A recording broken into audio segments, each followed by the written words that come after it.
اگر فاطمہ کے سر سے دوپٹہ نہیں اترا تو میری مسلمان ماں بہن بیٹی کے سر سے بھی دوپٹہ نہ اترے۔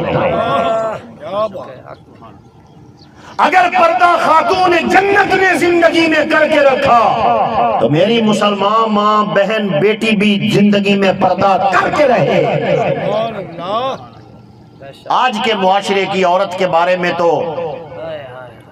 بد فطرت لوگ غلط خیال دل میں لا سکتے ہیں، خاتون جنت کے بارے میں کون غلط خیال لا سکتا ہے؟ اس کے بارے میں تو تصور ہی نہیں، جو جنت کے جوانوں کی اماں، سردار کو سرداروں کی اماں اور نبیوں کے سردار کی بیٹی ہے، اور حضرت علی شیر خدا کی زوجہ محترمہ ہے، اور جاتے جاتے وصیت کر کے کہتی ہے زندگی میں میرے وجود پہ کسی کی نگاہ نہیں پڑی، علی میں چاہتی ہوں میرے جنازے پہ بھی کسی غیر کی نگاہ نہ پڑے۔ رات کو اٹھانا محمد کی بیٹی دنیا کی عورتوں کو پیغام دے رہی ہے۔